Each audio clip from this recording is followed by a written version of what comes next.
Common swing misconceptions. Number 1, dumping the barrel or swinging up. Kind of the same concept for me, personally. So when it comes to dumping the barrel, you see a lot of kids do moves like this or this.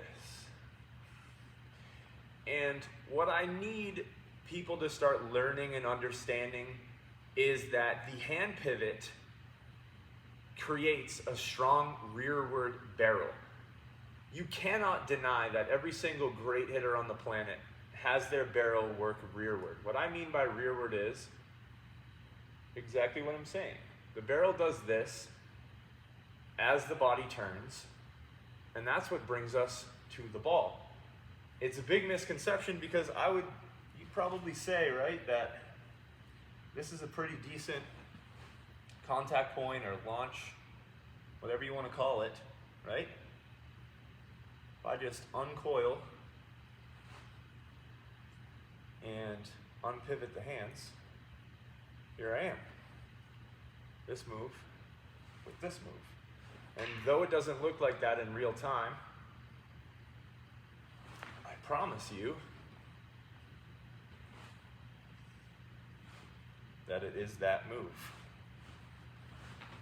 And this is something that we've got to learn to understand. And the main thing when it comes to these moves, when it comes to dumping the barrel or swinging up, the two things that I see most commonly are active arms, either at the start of the swing, at the end of the swing, or both.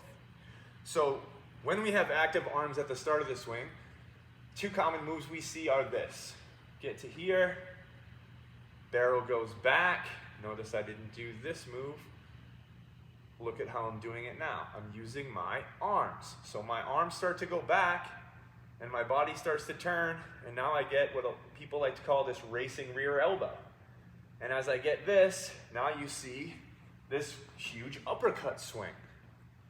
So you try to correct kids by telling them to swing down from that position, which isn't going to help either.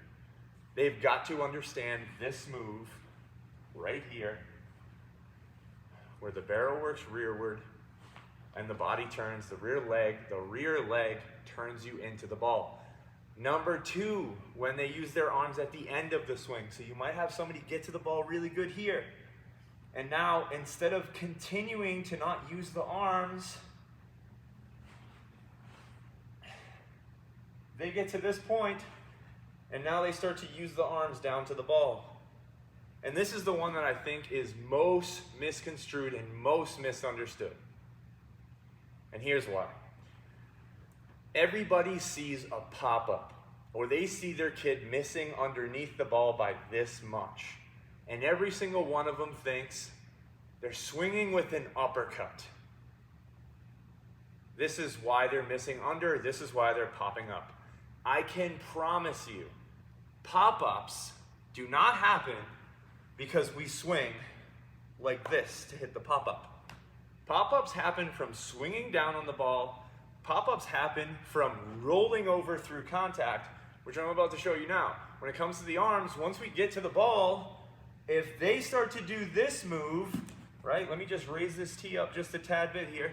When they start to do this move where they're getting to the ball pretty good, and now they start to roll down and they swing down, you see up, because what you see is you see this move and then you see them bring their arms up here. So you think they finished high and you think pop up.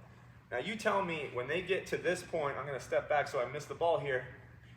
When they get to this point, if they continue up as they should, boom, dead on the ball. But if they get to this point and now they start to use their arms, which you know they love to do this move where they tuck in here instead of just keep going and finishing up. They get to here and then they do this move. Where does my barrel go? It goes down. See how I'm down? If I was on the ball right here and I keep going, boom.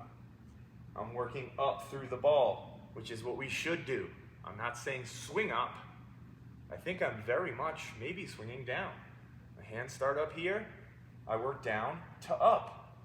But I cannot work down through contact and be successful because I get to the ball here and now I start to do this. Look at how my bat goes down. This is where this ball rolls, we hit bad contact, and we hit pop-ups. Oftentimes you'll see hitters like this with this flat bat path coming through.